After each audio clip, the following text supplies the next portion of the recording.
दोस्तों, अगर आप अपने घर पर एक ऑन ग्रिड सोलर सिस्टम लगवा रहे हैं, ऑफ ग्रिड सोलर सिस्टम लगवा रहे हैं या इलेक्ट्रिसिटी की नॉर्मल वायरिंग करवा रहे हैं, इन तीनों चीज़ों को करवाते वक्त एक चीज़ हमेशा कॉमन करनी पड़ती है और वो होती है हमारी अर्थिंग। क्योंकि अगर आपने प्रॉपर सही ढंग से अर्थिंग नहीं की है, तो आपको कहीं न कहीं एक हैवी रिस्क उठाना पड़ सकता है या आपको बहुत ज़्यादा फाइनेंशियल लॉस भी हो जाता है।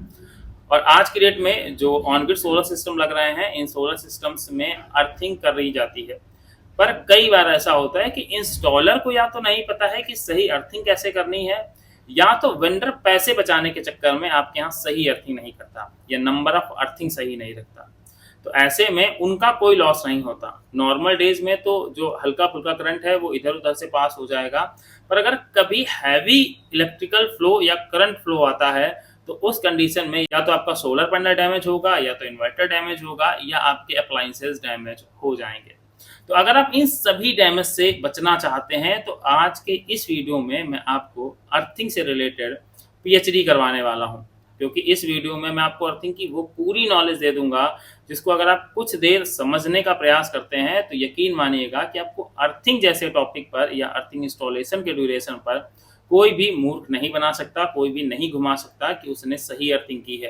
क्योंकि मैं हर एक कंपोनेंट, हर एक जो भी पॉइंट है, हर एक चीज़ के बारे में एक्सप्लेन करूँगा। और जब भी आप ऑन ग्रिड सोलर सिस्टम लगाएँ, तो आप अपने वेंडर से कहें कि अर्थिंग का प्रॉपर तरीका ये है और हमें यही तरीके से करवानी है। क्योंकि आप पैसा तो पूरा ले रहे हैं और उसके बावजूद आप कस्टमर को काम सही करके नहीं दे रहे। और पर किलोवाट के हिसाब से या 5 किलोवाट लगा है तो हमें कितने नंबर ऑफ अर्थिंग करानी है, ऐसे हर एक सवाल का जवाब आज आपको इस वीडियो में मिल जाएगा। तो चलिए शुरुआत करते हैं आज के इस वीडियो की। चैनल पर नए हैं तो सब्सक्राइब कर लीजिएगा, क्योंकि सोलर और रिन्यूएबल एनर्जी से जुड़ी हुई हर एक इन्फॉर्मेशन इस चैनल पर देखने को मिलती रहेगी।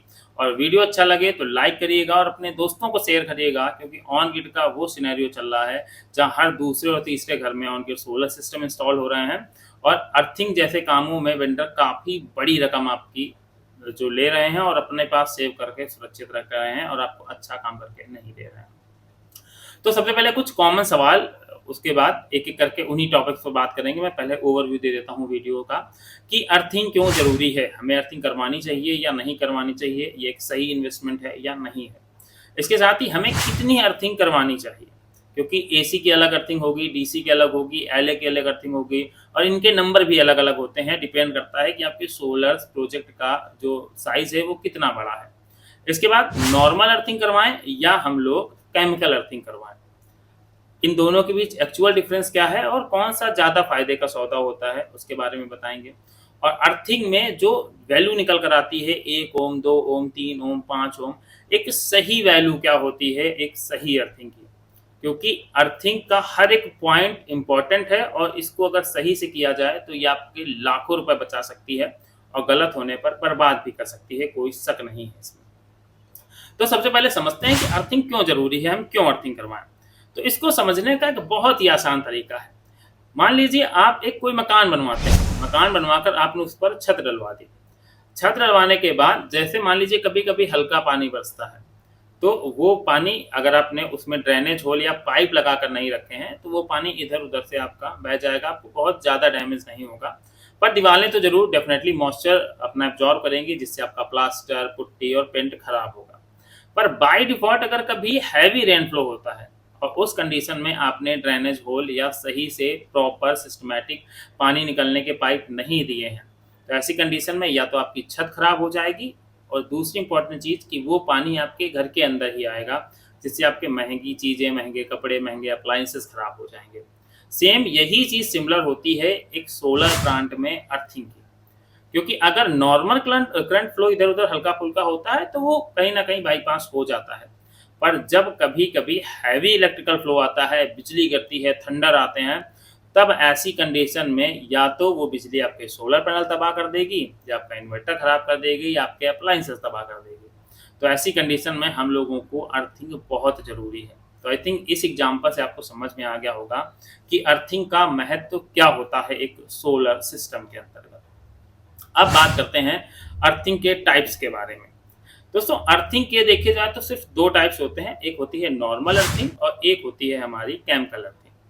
नॉर्मल अर्थिंग के अंतर्गत हम लोग रॉक सॉल्ट, चारकोल, इनका कॉम्बिनेशन बनाते हैं और उसके बाद एक 3 फीट का गड्ढा करते हैं, उसके अंदर या जीआई की पाइप डाल देते हैं या इलेक्ट्रोड रॉड डाल देते हैं और उसके बाद उसको हम लेयर बाय लेयर फिल करते चले जाते हैं, तो वो हमारी एक नॉर्मल अर्थिंग हो जाती है। पर नॉर्मल अर्थिंग अब एक बहुत पुरानी टेक्नोलॉजी हो चुकी है, या बोलें कि अब मोस्टली लोग नॉर्मल अर्थिंग नहीं करते, सब केमिकल अर्थिंग ही करते हैं। केमिकल अर्थिंग में क्या होता है, केमिकल अर्थिंग में हम एक केमिकल कंपाउंड या केमिकल लेकर आते हैं, एक बोरी आती है, यहाँ पर आप बोरी देख सकते हैं 40 से 50 केजी की बोरी हमारी आती है।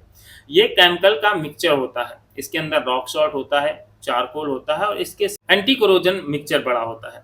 तो यही कॉम्बिनेशन हम अर्थिंग के ड्यूरेशन पर यूज करते हैं। तो ये तो हो गई नॉर्मल और हमारी केमिकल अर्थिंग के बीच डिफरेंस।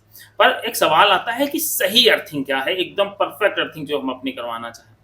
तो सही अर्थिंग करवाने के लिए आपको, जहां पर देखिए कई बार होता है सस्ती अर्थिंग के चक्कर में हम जीआई पाइप डाल देते हैं, पर 2024 की सही अर्थिंग में आपको इलेक्ट्रोड रॉड की अर्थिंग करवानी चाहिए।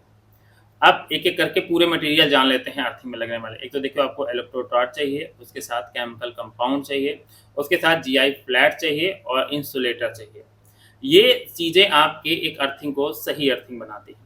अब जब आप कंपाउंड लेने जाएंगे तो वहां पर भी आपको 2 टाइप का ये मिक्सचर देखने को मिलेगा केमिकल अर्थिंग वाला, एक ब्लैक कलर का मिलेगा, एक ब्राउन कलर का मिलेगा। ब्लैक एंड ब्राउन का डिफरेंस भी समझना बहुत जरूरी है। दोस्तों ब्लैक कंपाउंड का हम लोग नॉर्मली यूज करते हैं, जैसे आप किसी मैदानी एरिया में रहते हैं जहां पर सॉइल में मॉइस्चर भी बिल्कुल कम ड्राई नहीं है या कंकड़ पत्थर नहीं है, तो ऐसी कंडीशन में हम लोग ब्लैक कंपाउंड का यूज करते हैं। और नॉर्मली अगर आप मैदानी एरिया में रहते हैं तो आपको ब्लैक कंपाउंड ही यूज करना चाहिए, वो आपके लिए एक बेस्ट अर्थिंग होगी। इसमें आप जब ब्लैक कंपाउंड की बात करो तो ब्लैक कंपाउंड के अंतर्गत रॉक सॉल्ट, चारकोल और एंटी कोरोजन मिक्सचर्स इसके अंदर मिले होते हैं। पर जो हमारा ब्राउन सॉल्ट है उसके अंदर क्ले, रॉक सॉल्ट, वेंटोसाइड, इनका एक मिक्सचर होता है, वो ब्राउन अर्थिंग होती है। हम लोग ब्राउन अर्थिंग का यूज भी करते हैं, पर जब हमें जैसे ट्रांसफार्मर के लिए अर्थिंग करनी है उस समय हम लोग ब्राउन कंपाउंड का यूज करते हैं, पर आप ब्लैक कंपाउंड का यूज करिएगा। जब आप इन सभी सिस्टमैटिक पैटर्न के साथ अपने एक अर्थिंग कराते हैं तो वो आपकी एक बेस्ट अर्थिंग होती है और एक लंबे ड्यूरेशन तक चलने वाली अर्थिंग होती है।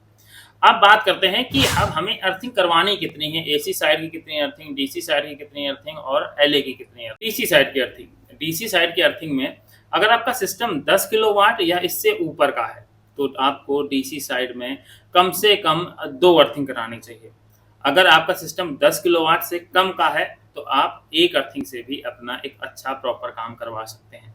पर वहां पर कंडीशंस ये है कि अगर आप मान लीजिए आपका 10 किलोवाट से बड़ा सिस्टम है तो ऐसी कंडीशन में जब आप अर्थिंग कराएंगे और जब आप उसको बेस पर लेकर जाएंगे तो उन दोनों अर्थिंग के बीच कम से कम 2 मीटर का डिफरेंस जरूरी है। अगर 2 मीटर से कम का डिफरेंस है तो वो आपकी अर्थिंग सक्सेस नहीं होगी। पर अगर आपका मान लीजिए 5 किलो, 8 किलो, 6 किलोवाट का सोलर सिस्टम लगा हुआ है तो ऐसे में आप एक अर्थिंग करा सकते हैं, पर कंडीशन यही है कि आपको वहां पर जो इलेक्ट्रोड रॉड है उसका उपयोग करना है, ब्लैक केमिकल कंपाउंड का उपयोग करना है और इसके बाद जो उसकी वैल्यूएशन आएगी वो भी एकदम परफेक्ट होनी चाहिए और वो वैल्यूएशन होती है 3 ओम या उससे कम की, क्योंकि अगर इससे ज्यादा की वैल्यूएशन जाएगी आपकी अर्थिंग की तो वो अर्थिंग उतनी सक्सेसफुल अर्थिंग नहीं मानी जाती। तो आप जब भी वेंडर से या जो इंस्टॉलर है वो आपकी अर्थिंग करें तो आप उनसे बोलिए कि हमें इसकी वैल्यू 3 ओम से कम या 3 ओम तक ही चाहिए, इससे ऊपर की वैल्यूएशन हम आपकी अर्थिंग की नहीं लेने वाले, इसको आप सही करके। और दोस्तों डीसी साइड की अर्थिंग के अंतर्गत आपको अपना जो सोलर का स्ट्रक्चर है उसको कवर करना होता है, सोलर पैनल या सोलर मॉड्यूल को कवर करना होता है और जो इन्वर्टर की बॉडी होती है उसको कवर किया जाता है। तो डीसी अर्थिंग के साइड हमें इन 3 चीजों को कवर अप करना पड़ता है और इसके साथ ही जब डीसी अर्थिंग करें तो वहां पर कोई वायर का यूज ना करें, वहां पर आप जीआई फ्लैट का यूज करें जिनका जो पैरामीटर्स है वो 25 mm मल्टीप्लाई 3 mm का होना चाहिए। और जो अगर आप ऐसी अर्थिंग करते हैं तो वो आपके लिए एक बेस्ट अर्थिंग होगी जाके। अब बात करते हैं एसी साइड की अर्थिंग के बारे में। दोस्तों एसी साइड की अर्थिंग हमें कम से कम 3 अर्थिंग करनी चाहिए, पर अगर आप 3 अर्थिंग नहीं कर सकते तो एसी साइड में आपको कम से कम 2 अर्थिंग करनी चाहिए, क्योंकि डीसी साइड का 10 एम्पियर, एसी साइड के 100 एम्पियर मतलब आप दोनों के बीच का डिफरेंस देख रहे हैं ना, कि अगर इससे आपको प्रोटेक्शन भी क्या मिलेगा, जैसे मान लीजिए आपके ग्रिड में कोई खराबी आ जाती है या कोई सप्लाई फ्लैक्चुएट बहुत ज़्यादा हो जाती है, तो अगर आपने एसी साइड की प्रॉपर अर्थिंग करा कर रखी है, क्योंकि AC side much more powerful है कंपेयर टू हमारे डीसी साइड से, जिसकी वजह से हमारे जो अप्लायंसेस हैं, सबसे पहले एसी साइड में हमारे अप्लायंसेस डैमेज होते हैं, जो लाखों रुपए कीमत के आते हैं। इस वजह से आपको कम से कम एसी साइड की 2 अर्थिंग करानी है। पैरामीटर्स वही हैं कि आपको 25 mm बाई मल्टीप्लाई 3 mm का जो इसका फ्लैट है उसको यूज करना है, और इसके साथ ही 3 मीटर से कम की अर्थिंग ना करवाएं। इलेक्ट्रोड जो रॉड है उसकी अर्थिंग करवाएं, और जब आप इलेक्ट्रोड रॉड लेने जाएंगे ना, तो उसके अंदर आपका पूरा स्पेसिफिकेशन लिखा रहता है कि इसके अंदर कॉपर कितना मिक्स है, ब्रास कितना मिक्स है, कितनी इफिशियंट होने वाली है, तो ये सारी चीजें आपको देखने को मिल जाती हैं। और ये तो हो गई 2 अर्थिंग। अब बात करते हैं तीसरी अर्थिंग की, और वो आती है हमारी एलए की अर्थिंग। एलए की अर्थिंग भी जो मानक की बात है, अगर हम उसकी बात करें तो मानक की बात है कि हमें एलए की कम से कम 3 अर्थिंग करनी चाहिए, पर डिपेंड करता है कि आपका सोलर प्लांट कितना बड़ा है। अगर आपका 10 किलोवाट तक का सोलर प्लांट है, क्योंकि हम लोग डोमेस्टिक की बात कर, तो कम से कम 2 अर्थिंग जरूर करवाएं। और एक चीज मैंने प्रॉपर कई बार नोटिस की है कि जब अर्थिंग होती है तो एकदम कॉर्नर पर वो अर्थिंग कर देते हैं, पर दोस्तों वो अर्थिंग किसी भी काम की नहीं होती। जब भी आप अर्थिंग कराएं तो उसको आपके जो सोलर प्लांट है उसके कहीं मिड पे उस अर्थिंग को करवाएं, तभी वो अर्थिंग आपकी सक्सेसफुल होती है। और अगर आप एलए की सबसे अच्छी अर्थिंग कराना चाहते हैं तो आप बेंटोनाइट की अर्थिंग कराइएगा, उससे बेस्ट अर्थिंग अभी तक मार्केट में अवेलेबल नहीं है। तो ये तो बात हो गई अर्थिंग की। अब एक क्वेश्चन और आता है कि हमें अर्थिंग कब करवानी चाहिए, तो दोस्तों इसका जवाब भी मैं आपको दे देता हूं। अगर आपका घर किसी ऐसी एरिया में है जिसके 25 मीटर के डायग्राम में आप अपना घर को केंद्र पर रखिए और एक सर्किल खींचिएगा चारों तरफ, और उसके 50 मीटर, सॉरी 25 बोला था मैंने, 50 मीटर के डायरेक्शन के अंतर्गत अगर आपके यहाँ कोई टावर लगा है जिस पर एलए लगा हुआ है, तो ऐसी कंडीशन में अगर आप एलए, मतलब ये देखिए वो कंडीशन है जब हम लगवाना नहीं चाहते या नहीं लगवा सकते, तो उस कंडीशन में एक कुछ हर चीज के पीछे के कुछ ना कुछ कॉन्सिक्वेंसेस होते हैं ना, सेम वही चीज है कि आपके अगर 50 मीटर के दायरे के अंतर्गत कहीं टावर लगा हुआ है या कोई एलए लगा हुआ है या कोई बड़ा सिस्टम प्लांट लगा है जिसके ऊपर एलए लगा है, तो आप अगर एलए की अर्थिंग नहीं करवाते हैं तो कहीं ना कहीं एक सुरक्षित माना जाता है।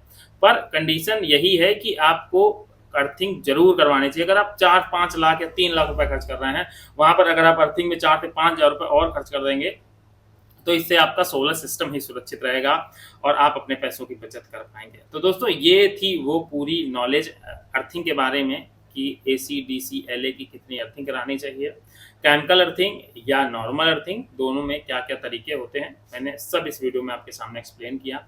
अगर आपको वीडियो पसंद आया था तो लाइक कर दीजिएगा, चैनल पर नए थे तो सब्सक्राइब कर दीजिएगा। मिलते हैं नेक्स्ट वीडियो में किसी नई अपडेट के साथ।